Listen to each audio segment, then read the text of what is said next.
Good morning बच्चों। आज हम पढ़ेंगे सृष्टि हिंदी पाठमाला कक्षा 5 विषय सूची। पाठ 1 विजयी विश्व तिरंगा प्यारा, ये कविता हम पढ़ चुके हैं। पाठ 2 लाल बहादुर शास्त्री का जीवनी भी पढ़ चुके हैं। और आज हम पढ़ेंगे पाठ 3 ओणम, ओणम का लेख। पाठ 3 ओणम। ओणम केरल राज्य का प्रमुख त्यौहार है। ओणम क्या है? केरल राज्य का एक प्रमुख त्यौहार है। यह बड़े ही हर्षोल्लास का त्यौहार है। हर्षोल्लास का मतलब होता है खुशी और उत्साह, यानी खुशी और उत्साह से जो त्यौहार मनाया जाता है उसको हर्षोल्लास का त्यौहार कहते हैं। यह त्यौहार क्यों, कब और कैसे मनाया जाता है जानने के लिए पाठ को पढ़िए। यानी कि हमें क्या करना है, इसको कैसे और क्यों मनाया जाता है इसको जानने के लिए हमको क्या करना है, पाठ को पढ़ना है। बहुत समय पहले केरल में महाबली राजा राज करते थे। महाबली का मतलब होता है जो ताकतवर होते हैं, वो महाबली राजा राज करते थे। वे बड़े ही दयालु और दानी थे। कहते वो बहुत दयालु थे और दानी थे, जो दानी पुण्य करते थे। उनके राज में प्रजा बहुत सुखी थी। उन जो राज करते थे उनकी प्रजा क्या थी, उनके राज्य में बहुत खुशी से और सुखी से रहती थी। उनका यह सूर्य और चंद्र के प्रकाश के समान दूर दूर तक फैल गया था। यह बात जब देवराज इंद्र को पता चली तो उन्हें अपने सिंहासन की चिंता होने लगी कि महाबली स्वर्ग के राजा बन सकते हैं।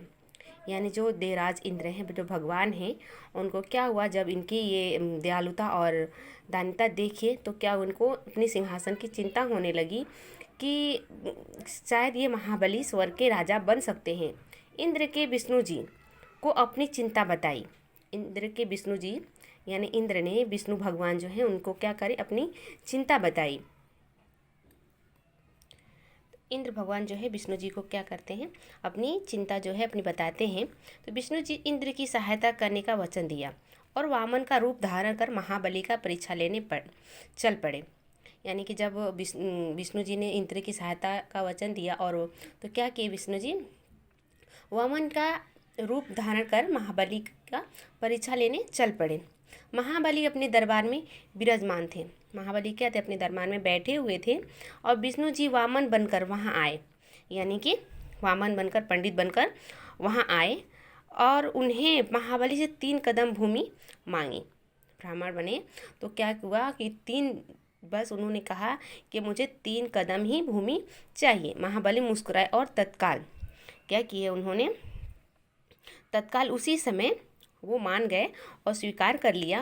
आप जहाँ भी चाहें वहाँ 3 पग भूमि ले सकते हैं। यानी कि आपको जहाँ पसंद हो वहाँ पे क्या करें, आप 3 पग भूमि ले सकते हैं, ले लीजिए। आज्ञा दीजिए, आपको यह भूमि कहाँ चाहिए, यानी कि आप बताइए कि आपको यह भूमि कहाँ चाहिए। यह सुनते ही विष्णु जी ने विशाल रूप का धारण कर लिया। क्या किए, विष्णु जो भगवान थे वो बहुत बड़े बन गए और विशाल धारण यानी कि रूप उन्होंने धारण कर लिया। उन्होंने 1 कदम में आकाश, यानी कि वो इतने बड़े बन गए कि एक ही कदम में उन्होंने पूरी आकाश को माप लिया और दूसरे कदम में धरती को नाप लिया और दूसरे कदम में क्या कर लिया, धरती को माप लिया। वे बोले, राजन यानी कि राजन राजकुमार, मैं तीसरा कदम कहाँ रखूँ। यानी कि जब उन्होंने पहली कदम धरती और दूसरी कदम आकाश को उन्होंने जब नाप लिया तो तीसरी कदम यानी कि 3 कदम उन्होंने मांगा था, तो वो बोले कि राजन मैं तीसरी कदम कहाँ रखूँ। महाबली ने अपना सिर झुका दिया। क्या किए, जो महाबली राजा जो थे वो क्या किए, अपना सर झुका लिए और विष्णु जी ने जैसे ही अपना पैर महाबली के सिर पर रखा, यानी कि क्या हुआ, जब महाबली सर झुका लिए तो विष्णु जी क्या किए, उनके सर पर पाँव जैसे ही रखे महाबली पाताल लोक में चले गए। क्या किए, महाबली पाताल लोक में चले गए। महाबली ने विष्णु जी से कहा, महाबली जो राजा थे वो विष्णु भगवान जी से कहे, भगवान मैं पाताल लोक में ही रहूँगा, यानी क्या करूँगा, मैं पाताल लोक में ही रहूँगा, किंतु कृपया कर आप मुझे हर वर्ष यानी हर साल अपनी प्रजा से मिलने की अनुमति दे दीजिए, कि मुझे हर साल क्या करना है, अपनी प्रजा से मिलने के लिए जाने दीजिए। हर साल मुझे जाना है, लेकिन साल में एक बार।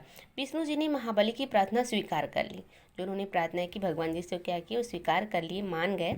ऐसा विश्वास है कि तभी से महाबली हर वर्ष अपनी प्रजा को देखने के लिए धरती पर आते हैं। तभी से क्या है कि सबको विश्वास ये हुआ कि महाबली जो राजा थे वो हर साल क्या करते हैं, अपनी प्रजा को देखने के लिए धरती पर आते हैं। और केरलवासी, जो केरल के वासी हैं, जो वहाँ के रहने वाले हैं, अपने राजा के स्वागत में आंखें बिछा देते हैं। क्या करते हैं?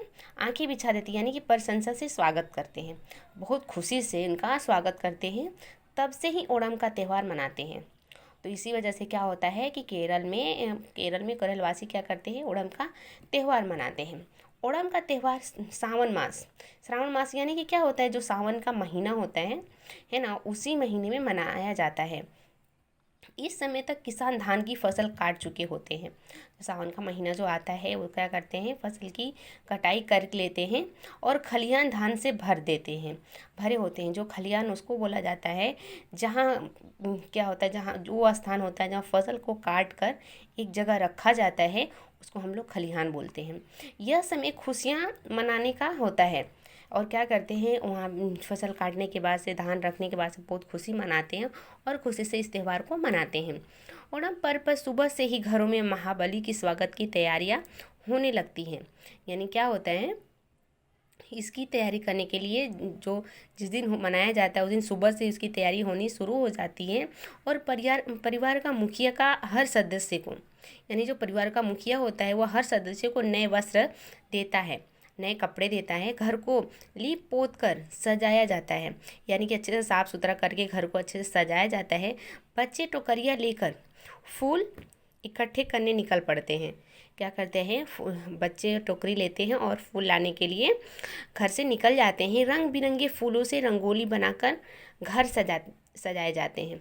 क्या करते हैं? फूलों से रंग बिरंगी रंगोली बनाते हैं घर के बाहर और उसको सजाया जाता है। महाबली की मूर्तियाँ सजाई जाती हैं और उनकी पूजा की जाती है।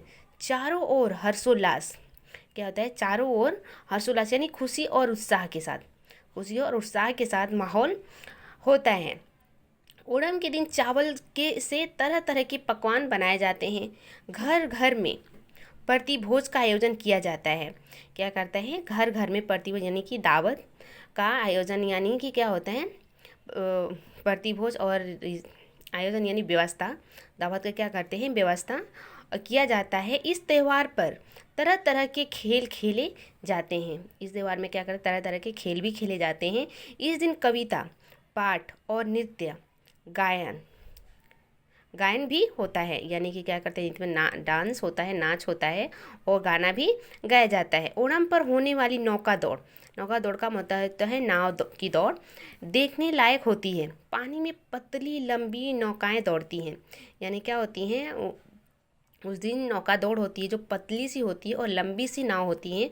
उन पर सवार 20-20, 30-30 यानी कि 20-20, 30-30 का होते हैं नाविक तेज़ी से चप्पू चलाते हैं। क्या होता है? तेज़ी से चप्पू उसको बोलते हैं, जो पतवार, जो नाव चलाने के लिए सरहा होता है उसको हम लोग चप्पू बोलते हैं, उसको चप्पू बोला जाता है। तो उसमें क्या होता है? 20-20, 30-30 नाविक होते हैं जो चलाने वाले आदमी होते हैं। और किनारे पर खड़े दर्शक, और किनारे पे खड़े होकर जो दर्शक यानी जो आदमी लोग देखते रहे, तालियां बजाकर खुशी से चिल्लाते हैं, ताली बजाते हैं और खुशी से चिल्लाते हैं। यह दृश्य बड़ा ही अद्भुत और रोमांचकारी होता है।